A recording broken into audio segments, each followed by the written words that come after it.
Uhum. A gente não sabe de onde ela veio, quem era a família dela.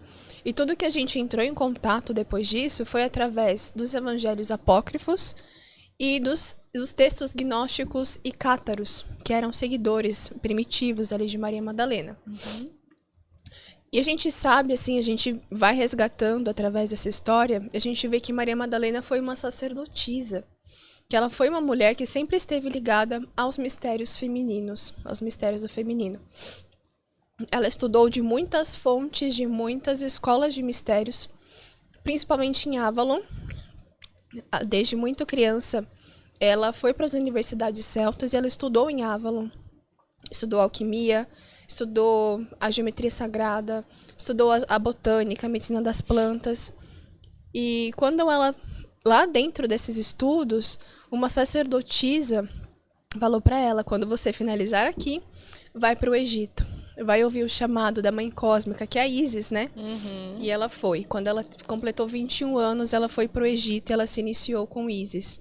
E lá ela recorda do legado dela com a Irmandade das Rosas. Ela recorda que ela tem uma missão muito grande com o que era chamado de Príncipe das Estrelas, que era Jesus. Uhum. Então, Madalena, ela vem desse lugar, já desde muito cedo ligada à magia, ligada aos mistérios, porque os seus pais eram da Ordem de Melquisedeque, que é uma ordem muito antiga, né, que traz ali origens da mística judaica. Então, sua mãe era da Gália, então por isso que tem uma facilidade nela, desde criança ela vai para Gália estudar lá. E o seu pai, que era de Israel, era um comerciante de estanho, estava sempre viajando de um canto ao outro, conseguia levar ela com facilidade. Então, desde muito cedo ela teve ligada a esses mistérios. E nesse momento ela recorda, né? Nessa iniciação com Ísis, ela recorda do seu chamado com Jesus, com esse príncipe das estrelas. E da onde surgiu essa visão de Maria Madalena, a prostituta, né? Você já falou, né, da Igreja Católica, né? Mas onde Maria Madalena ficou tão marcada assim com essa história?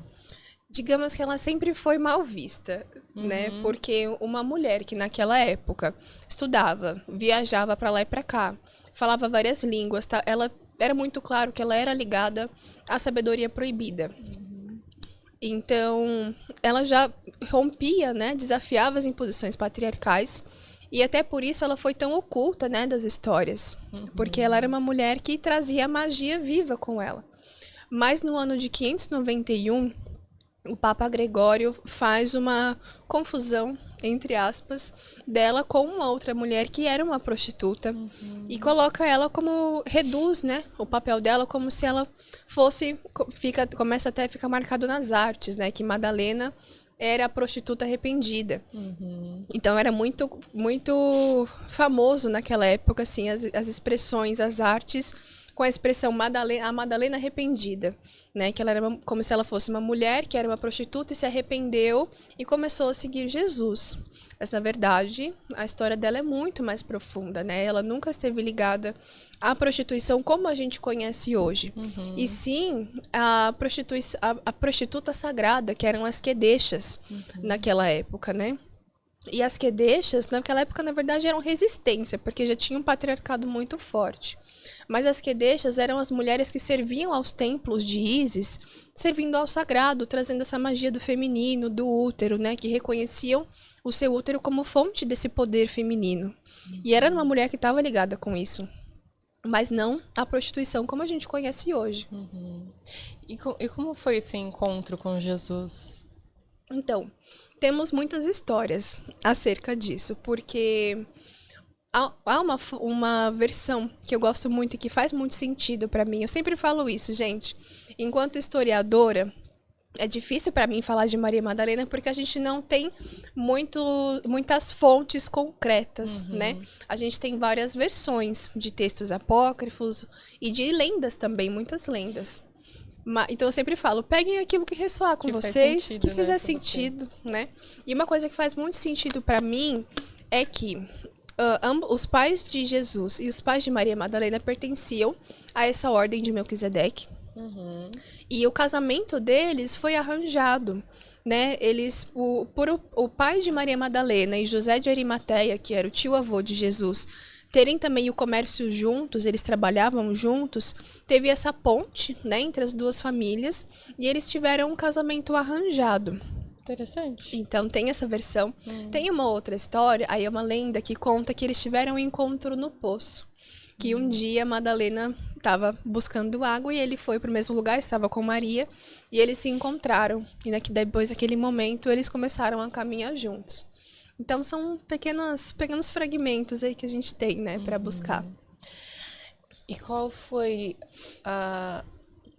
essa caminhada com Jesus?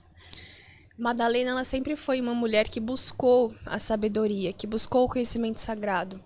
Tanto que até hoje, né, ela traz essa força da sabedoria, do discernimento espiritual. E naquele momento, ela vê Jesus como aquele porta-voz, aquele mensageiro de algo diferente do que era pregado naquela época, né? Ele dizendo, o reino dos céus está dentro de vocês. Ele passando, né? E pregando esses estudos, essa sabedoria. Então, ela se interessa por caminhar junto, por aprender com ele, e começa a caminhar com ele. Tanto que depois, quando ela foi canonizada, depois de muitos anos pela Igreja Católica, ela foi reconhecida como a apóstola dos apóstolos. Porque ela foi aquela que mais pôde se aprofundar e realmente receber a sabedoria que ele queria transmitir.